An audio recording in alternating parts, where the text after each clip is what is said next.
శ్రీమాత్రే నమః. ఓం శ్రీ గురుభ్యో నమః. నమస్తే అండి.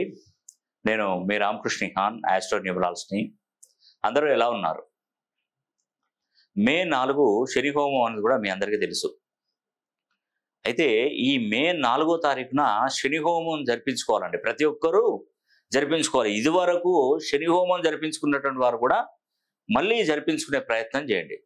నేను ఎందుకు చెప్తున్నానంటే, గురుడు, దేవతల గురువు అయినటువంటి బృహస్పతి గురుడు మేషరాశిలో నుండి వృషభ రాశిలోకి మనకు సంచారం కొనసాగిస్తున్నాడు. 365 రోజుల తర్వాత ఒకసారి సంచారం కొనసాగిస్తున్నాడు. గురుడు వృషభ రాశిలోకి సంచరిస్తున్నాడు. సంచరించినటువంటి 12 రోజులు నర్మదా నది పుష్కరాలు మొదలవుతున్నాయి. ప్రముఖ జ్యోతిర్లింగ క్షేత్రమైనటువంటి మధ్యప్రదేశ్లో ఉన్నటువంటి చాలా ప్రాముఖ్యత మహిమ గల దేవుడు ఈ యొక్క ఓంకారేశ్వరుడు జ్యోతిర్లింగ క్షేత్రం. ఆ యొక్క జ్యోతిర్లింగ క్షేత్రము ఈ యొక్క నది ఒడ్డున్నటువంటి నర్మదా నది పుష్కరాలు అక్కడ నుండి ప్రారంభం అవుతున్నాయి. ఆ టైము ఎప్పుడంటే మనకు మే మొదటి రోజున, అంటే మే 1కి మనకు నర్మదా నది పుష్కరాలను కూడా మొదలు కాబోతున్నాయి.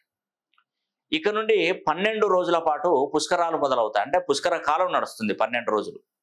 మరి ఈ 12 రోజుల వ్యవధిలో నేను ఏం చేస్తున్నా అంటే, మే 4వ తారీఖున శని హోమం జరిపిస్తున్నాను. ఈ శని హోమం యొక్క ప్రాముఖ్యత, ఎవరైతే ఈ శని హోమం జరిపించుకుంటారో అక్కడ ఒక 18, అంటే ప్రతి సంవత్సరం కూడా నేను పుష్కర సమయంలో బీజాక్షరాలు మాత్రం పుష్కరిణిలో వేస్తున్నాను. అంటే మొన్న ప్రాణహితకు వెళ్ళాను, గంగా నదికి వెళ్ళాను, ఇట్లా మనం చాలా నదుల పుష్కరాలు ఏది కూడా మిస్ చేయట్లేదండి. కాబట్టి ఇప్పుడు ఇంకొక అవకాశం ఏంటంటే, 18 బీజాక్షరాలు పుష్కరిణిలో కలిపి దానికి, అంటే నర్మదా నది పుష్కర జలాన్ని మీకు అందజేసుకుంటూ, అదేవిధంగా ఈ మే 4వ తారీఖున శని హోమం జరిపించి దీంతో పాటు మీకు అన్ని కూడా నేను పంపించడం జరుగుతుంది. కాబట్టి దీనికి పెద్దగా రుసుమైతే ఏం తీసుకోవట్లేదండి, గుర్తుపెట్టుకోండి. సింగిల్ 1% ఒక్కొక్కరిగా తీసుకోవాల్సి ఉంటుంది. ఎందుకంటే ప్రతి ఒక్కరికి 18 బీజాక్షరాలు ఇస్తాను.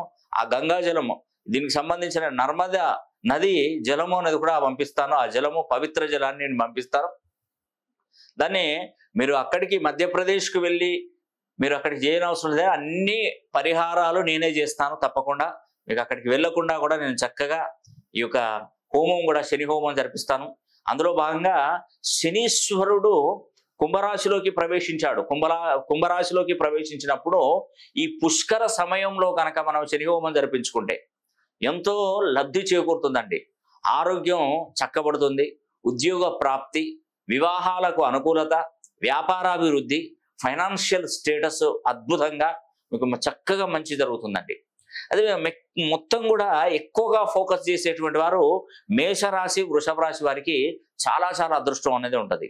అందులో భాగంగా శనికి సంబంధించినటువంటి రాశులైనటువంటి మకర, కుంభ, మీన రాశుల వారు అండ్ వృశ్చిక, కర్కాటక రాశుల వారికి చాలా చాలా మంచి జరుగుతుంది. అదేవిధంగా స్వస్తి స్త్రీ క్రోధినామ సంవత్సరంలో శనీశ్వరుడు రాజుగా, మన మంత్రిగా, సైన్యాధ్యక్షుడిగా, ఆర్గాధిపతిగా, మేఘాధిపతిగా శనీశ్వరుడే ఉన్నాడు. కుజుడు రాజుగా వ్యవహరిస్తున్నాడు.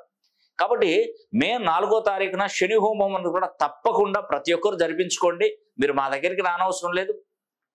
మీరు మీ గోత్రనామాలు పంపించినట్టయితే నేను శని హోమం జరిపించి ఆ 18 బీజాక్షరాలు ఆ పుష్కర సమయంలో మధ్యప్రదేశ్ ఓంకారేశ్వర టెంపుల్కి వెళ్ళి అక్కడ బీజాక్షరాలన్నీ మీ పేరు మీద వదిలేసి వాటికి సంబంధించినటువంటి ఈ యొక్క నర్మదా నది పుష్కర జలాన్ని, పవిత్ర జలాన్ని మీకు మీ ఇంటి వద్దకే నేను అందజేస్తాను.